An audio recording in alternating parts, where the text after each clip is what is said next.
Hello, everyone. Welcome to Shenanigans, or welcome back to Shenanigans. Either way, we're so happy to have you.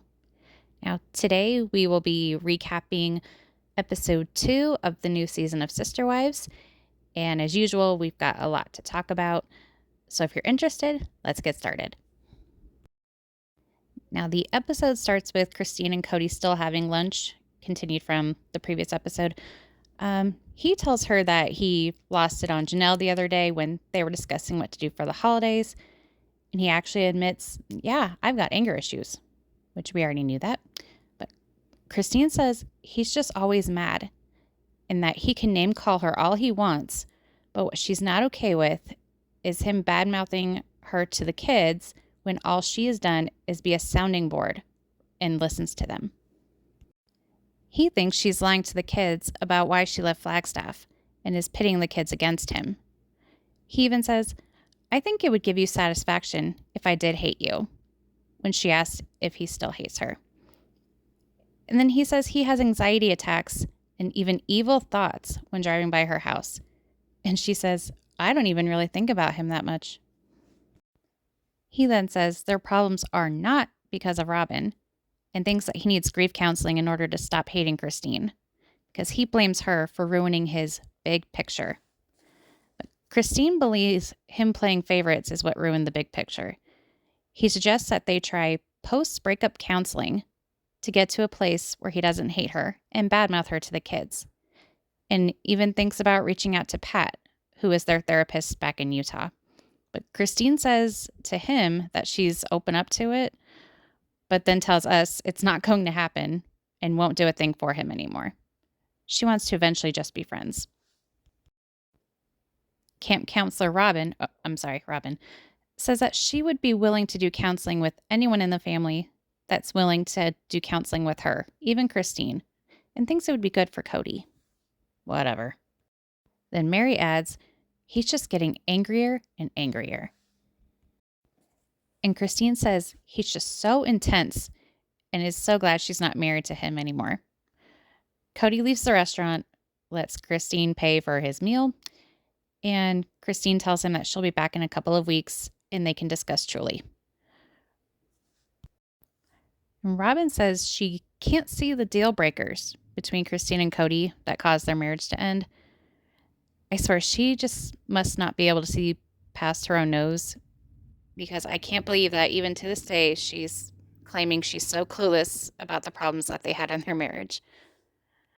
And not only that, she won't even acknowledge where she went wrong, where Cody went wrong, and won't even acknowledge that she's the favorite wife. And it is now Thanksgiving.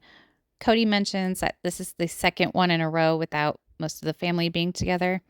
At Robyn's, it's just the two of them with their kids and Mary. Christine is spending Thanksgiving at Aspen and Mitch's house with McKelty, Peyton, and Truly. And Janelle is in North Carolina at Maddie and Caleb's house with Hunter, Isabel, and Savannah.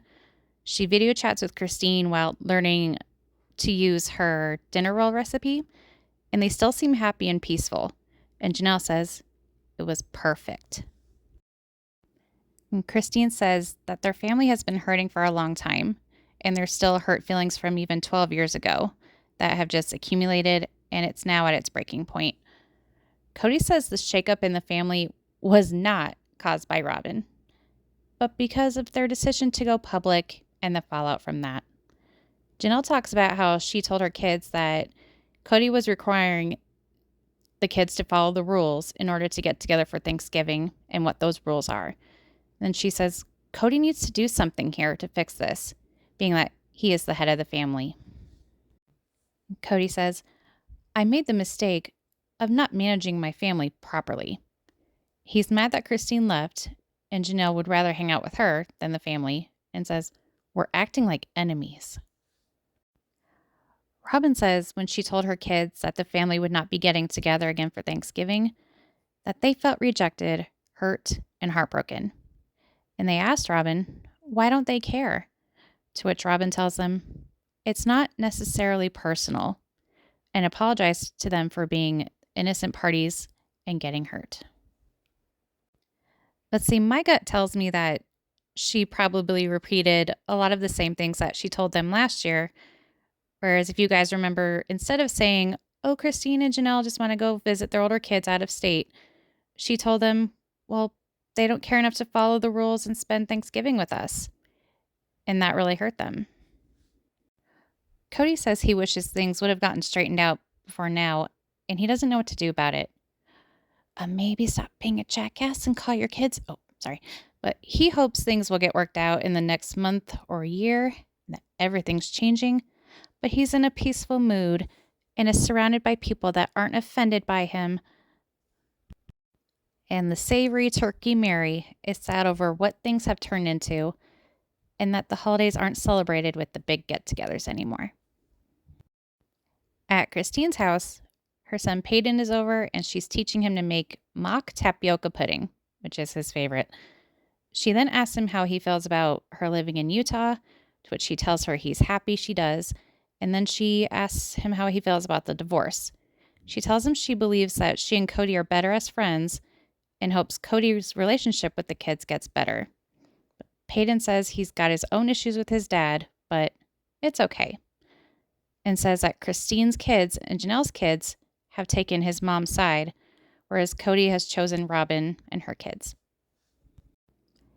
He then brings up how Logan had recently reached out to some of the siblings in a group chat about doing a sibling gift exchange for Christmas, and says somebody, McKelty, excuse me, suggested that they tell the parents about it, to which Robyn suggested that they all get together for a video chat to discuss it.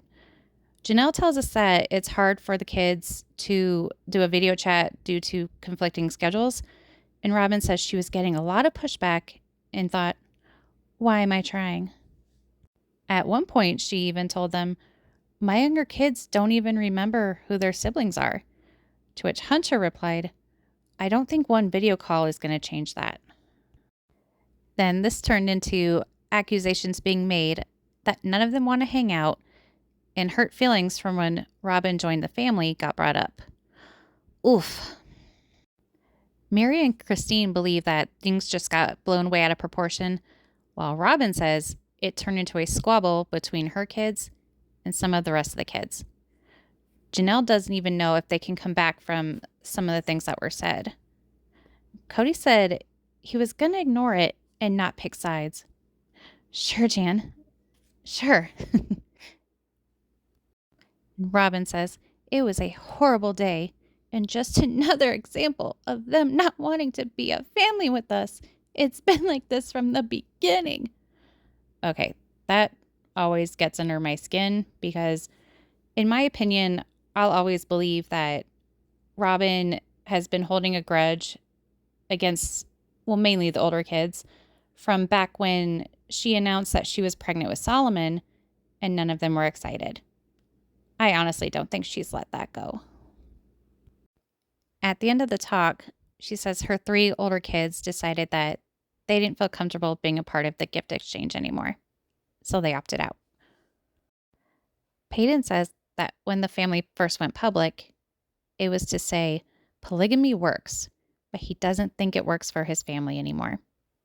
Christine says she wants Peyton to have a good relationship with his dad, but his dad has picked sides.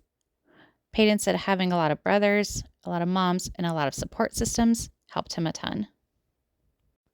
Robyn thinks that it's the wives' and mother's job to help make sure the kids' relationships with their dad are good, because he's not there all the time.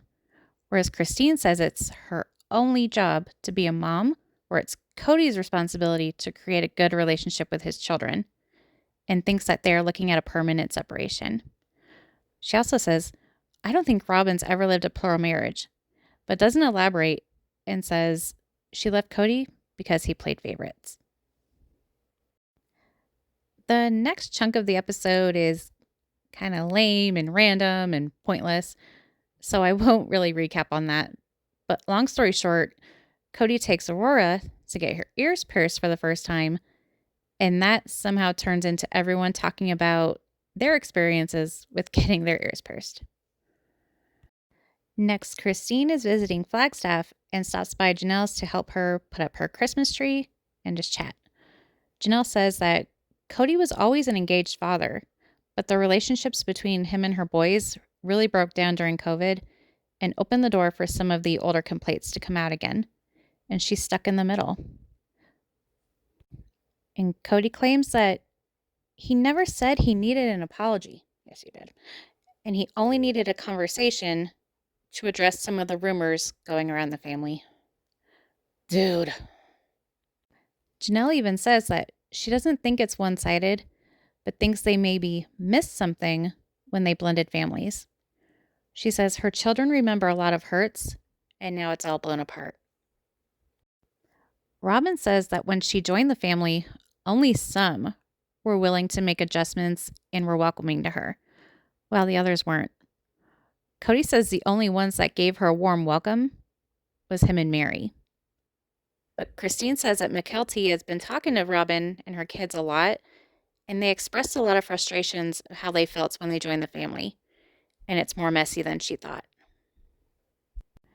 Christine and Janelle then talk about how different things are when Cody isn't around, such as Janelle will let her dog sleep on the couch, and Christine will sometimes have popcorn for dinner with the kids.